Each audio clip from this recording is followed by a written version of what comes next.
Hidup itu nggak ada patokannya ya. Banyak orang bilang umur 40 harus sukses, umur 50 harus sukses, atau ada yang bilang umur 30 harus punya uang segini. Tapi kalau kita lihatnya dari sisi seseorang punya energi itu seberapa besar dan juga jumlah waktu yang dia punya seberapa banyak, sebenarnya kita bisa bedah menjadi 3 fase dalam hidup. Fase pertama itu adalah fase eksplorasi. Biasanya nih umur 20-30. Jadi idealnya kalau kamu masih di dalam umur 20-30 ya kamu cari industri yang cocok untuk kamu masuki dan kamu dalami dalam jangka waktu yang panjang.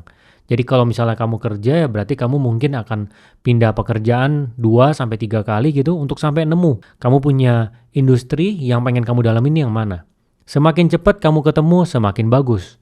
Bisnis juga sama. Kamu akan cobain banyak bisnis, gagal berkali-kali nggak apa-apa sampai kamu nemu. Ini nih, satu yang bisa kamu tahan untuk jangka panjang. Jadi kalau misalnya masih muda, jumlah kegagalan itu semakin banyak, semakin baik. Semakin berharga buat kamu karena bisa dipakai dalam jangka panjang. Kalau misalnya kamu gagal di saat muda, kamu resikonya nggak tinggi. Karena kamu masih bisa mulai dari nol, kalaupun uang kamu habis, kamu bisa tinggal sama orang tua, makan mie aja setiap hari nggak apa-apa.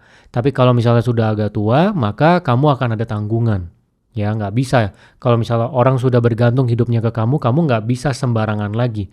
Kamu harus pikirin mereka di dalam keputusannya kamu. Dan di saat muda, plasticity kita, istilahnya itu kemampuan kita untuk menyerap ilmu baru itu memang sangat-sangat baik. Kita untuk berubah-ubah tuh masih nggak masalah. Nah, fase kedua adalah fase eksplorasi kekuatan diri. Nah, ini biasanya di umur 30 sampai umur 40. Jadi kalau tadi eksplorasi dari sisi industrinya, sekarang eksplorasinya dari sisi kekuatan intinya dari diri kamu. Setiap orang punya kekuatan yang berbeda-beda. Jadi misalnya kamu memilih bahwa kamu ingin berkarir di dalam ranah banking. Ya, kamu harus tahu di dalam banking ini kamu pengen dalaminnya di mana. Kalau banking kan ada treasury, ada funding, ada kredit, ya ada mungkin back office dari sisi operation, ada corporate planning, itu ada banyak sekali segmen-segmen yang ada di dalamnya. Nah, kalau bisa ya kamu sudah tahu nih di umur 30-40 ini yang menjadi inti kekuatan kamu tuh apa? Kamu tuh hebatnya di mana? Lalu kamu sesuaikan di dalam industri ini, kamu pengen tajeminnya di mana? Sama juga kalau kamu menjalankan bisnis, kamu harus tahu nih setelah milih industrinya F&B, subsegmennya apa nih? Oh, ternyata kamu memang kuatnya ini di makanan hotpot. Ya udah kamu tajeminnya benar-benar di makanan hotpot. Semakin cepat kamu tahu kekuatan inti kamu, semakin baik. Jadi fase 1 dan fase 2 ini kalau misalnya kamu bisa cepat banget nemunya, itu sangat baik sekali. Ada orang-orang yang dia misalnya umur 21, umur 22, dia udah nemu tuh, oke gue pengen dalaminnya industri multi-finance. Gue pengen dalaminnya multi-finance-nya spesifik di sini. Itu dari umur 22 dia udah nemu. Tapi ada orang yang nemunya agak telat. Makanya saya kasih rentang waktu 20-30 eksplorasi industri, 30-40 tuh eksplorasi kekuatan inti. Kayak misalnya saya juga eksplorasinya lumayan banyak. Di umur 20-30 saya pernah kerja jadi teknisi lapangan. Kemudian saya juga pernah bekerja sebagai bankir. Kemudian dari sisi bisnis saya pernah jalanin bisnis di ranah entertainment, escape room. Saya juga pernah sempat cobain talent management. Saya juga pernah di industri iklan. Sampai dengan sekarang saya sudah tahu industri yang saya pengen dalamin ini adalah kategorinya consumer app, business software.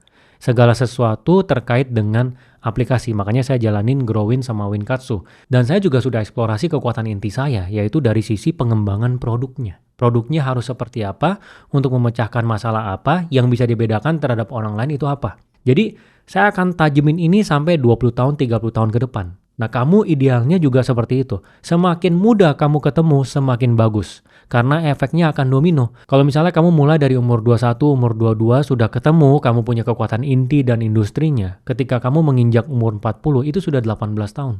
18 tahun itu waktu yang panjang yang dimana kamu bisa menjadi top di industri kamu. Kalau kamu benar-benar tekunin.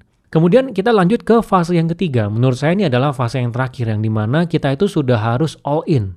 Tidak boleh eksplorasi lagi. Menurut saya itu batasnya di umur 40. Jadi ketika kamu sudah menginjak umur 40, kamu sudah tidak boleh lagi noleh-noleh. Karena waktu kamu nggak banyak, apalagi kamu sudah punya berkeluarga, ya kemudian kamu harus tanggung orang tua kamu yang sekarang sudah masuk usia pensiun. Itu biasanya ketika kita umur 30 plus sampai 40, orang tua mulai pensiun dan mulai butuh waktu kita. Dan juga mungkin butuh bantuan uang kita untuk supaya bisa menghidupinya. Dan anak-anak kita juga sudah mulai gede kalau misalnya sudah berkeluarga. Kalau misalnya belum berkeluarga yang mungkin hanya dari sisi orang tua. Makanya di umur 40 plus kamu sudah tidak boleh noleh-noleh lagi. Fokus di kekuatan inti kamu di industri yang sudah kamu pilih. Kalau kamu di umur 40 melakukan kesalahan, harga dari setiap kesalahan yang kamu lakukan itu akan semakin mahal karena waktu kamu semakin berharga. Kamu harus ada waktu untuk orang tua kamu, untuk orang tua pasangan kamu, untuk anak kamu, dan semua yang ada di dalam keluarga besar. Misalnya ada event pergi ke sini, untuk ulang tahunnya siapa, untuk pernikahannya siapa, itu waktu benar-benar kegerus. Jadi waktu kamu itu semakin nggak banyak. Kamu nggak bisa lagi untuk nyoba-nyoba terlalu banyak. Ini saya ngomong secara umum aja. Mungkin untuk beberapa orang ya yang benar-benar baik sekali manajemen waktunya, waktu di keluarga itu nggak terlalu banyak, ya mungkin masih bisa gitu ya untuk mencoba-coba hal baru. Tapi secara umum menurut saya di umur 40 plus seharusnya kita sudah fokus. Kita sudah mendekati umur di mana nanti energi kita habis nih di umur 60. Di umur 70 apalagi kita sudah tidak sekuat kita umur 20. Nggak bisa hajar sampai malam lagi. Ya nggak bisa tiba-tiba nggak ada uang lagi, makannya cuma mie doang. Itu pasti sakit parah. Nah secara ideal di umur 40 itu ada beberapa hal yang seharusnya sudah kamu miliki. Yang pertama ilmu ya. Ilmu terkait dengan industri kamu, ilmu terkait dengan inti kekuatan kamu, itu seharusnya kamu udah miliki minimal fundamentalnya. Makanya di umur 20 sampai 40, di fase 1 dan 2, kamu harus menyerap ilmu sebanyak mungkin. Ada apapun itu, kamu harus serap semua ilmunya. Karena kamu harus ingat bahwa ilmu itu efeknya domino. Ya, dia sifatnya tuh compounding. Kayak misalnya pada saat kamu kelas 6 SD belajar matematika, di saat itu mungkin nggak kepake. Oh, kok ada 20 kali 70 ngitung-ngitungan gini kan di dalam kehidupan asli nggak kepake. Ya betul, di saat itu kamu nggak kepake. Tapi nanti pada saat kamu kuliah, ternyata perkalian itu bikin kamu jadi mengerti satu hal yang membutuhkan perkalian. Ya misalnya kamu di dalam teknik industri gitu ya, mempelajari tentang permesinan, yang dimana di dalamnya ada hitung-hitungannya nih, menghitung volumenya, menghitung kekuatan mesinnya. Di situ ada kali-kalian. Ya karena kamu sudah belajar kali-kalian pada saat SD, maka pada saat itu kamu bisa. Makanya efeknya itu compounding. Makanya ada orang-orang yang bilang ke saya, Pak itu Bapak bikin growing belajar ilmu teknis bisnis buat apa? Nggak kepake. Siapa bilang nggak kepake?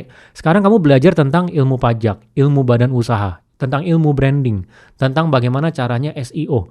Nanti 10 tahun lagi, 15 tahun lagi pada saat kamu butuhkan, itu semuanya akan menjadi referensi berpikirnya kamu. Kamu akan tahu caranya bagaimana. Jadi kamu harus ingat bahwa ilmu itu efeknya compounding. Semakin mudah kamu serap banyak ilmu, itu kamu akan trajektori kehidupannya akan berbeda. Jauh lebih bagus dibanding kamu tidak menyerap ilmu. Dan kamu harus ingat bahwa passion itu bukan berarti kekuatan diri kamu. Terkadang sesuatu yang kamu passionkan bukan berarti itu adalah kekuatan intinya kamu. Jadi misalnya passion kamu itu adalah videografi, tapi kamu ini benar-benar jagonya itu dimasak. Tiap kali masak orang benar-benar suka. Ya, jadi kamu kalau misalnya mulai bisnis ya terkait dengan itu mestinya karena itu kekuatan intinya kamu. Apalagi kamu sudah umur 40 plus. Ya videografi kamu nggak terlalu baik, kamu kuatnya dimasak ya harusnya di sana. Karena uang itu datangnya dari kompetensi bertemu dengan permintaan. Jadi kompetensi kamu tinggi, ya disukai sama orang, yang dimana bayarannya pasti tinggi, dan di situ ada permintaannya.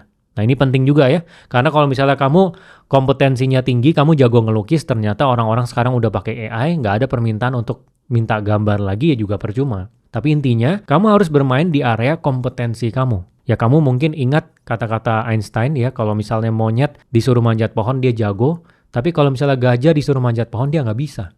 Tapi di dalam hidup seakan-akan semuanya sama patokannya. Kalau misalnya gajahnya nggak bisa manjat pohon, seakan-akan gajah itu bodoh. Gitu. Jadi kamu harus tahu nih kekuatan kamu di mana, kamu ngadunya di sana. Dan hidup itu menurut saya adalah sebuah maraton. Ya kalau misalnya kamu benar-benar pengen sampai di garis finish, di goal besar kamu, ya di awal-awal pada saat energi kamu besar, kamu tuh harus sprintnya benar-benar kencang.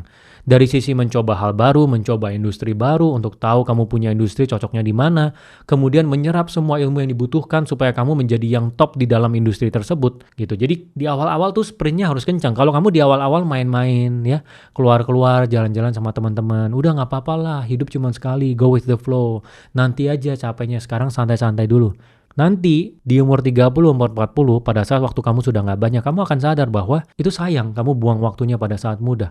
Seharusnya kamu lakukannya dari muda.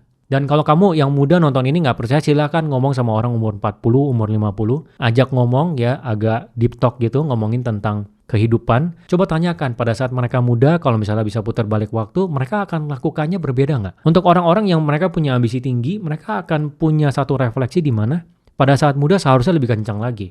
Saya juga gitu. Saya pada saat muda, yang masih umur 16 sampai umur 20 itu saya gamer. Ya dulu saya sampai jadi profesional gamer, saya gila-gilaan main game. Menurut saya kalau saya bisa putar balik waktu, oke, main game oke. Tapi saya akan alokasikan waktu untuk eksplorasi industri dan kekuatan inti saya itu lebih cepat. Saya akan benar-benar gila-gilaan cobain lebih banyak hal lagi dibanding yang sudah saya coba selama ini. Kalau misalnya saya bisa putar balik waktu ya. Karena saya yakin kalau saya coba lebih banyak, saya akan bisa berbeda gitu secara trajektori kehidupan. Dan kalau misalnya saya serap semua ilmunya juga lebih buas, semua yang saya miliki sekarang nih tentang bagaimana membangun bisnis, membesarkan bisnis, bagaimana tes pasar sampai detail, kalau saya tahu dari saya benar-benar saat muda, di umur 20, saya yakin jalur hidup saya akan jauh lebih baik lagi. Dan banyak konglomerat yang juga pasti akan ngomong gitu. Kalau dia pada saat muda, dia lebih gila lagi, dia mungkin akan lebih cepat lagi mencapai titiknya dia. Dan bisa lebih gila lagi, lebih besar lagi. Gitu. Jadi kamu yang muda-muda, di sini saya sangat menyarankan untuk mulai untuk buas ya. Kamu harus bisa membangkitkan api motivasi di dalam diri kamu, terutama kalau kamu punya satu ambisi yang besar di dalam hidup yang pengen kamu capai. Nah, jadi kira-kira ini adalah pandangan saya terkait dengan fase di dalam kehidupan. Ingat ya, kalau kamu catat doang, apa yang kamu dengarkan di dalam video ini nggak akan merubah hidup kamu. Kamu coba renungkan kira-kira apa yang bisa kamu rubah dalam hidup kamu, supaya trajektori kehidupan kamu bisa jauh lebih baik, bisa lebih cepat lagi mencapai goal yang kamu impikan. Semoga membantu ya.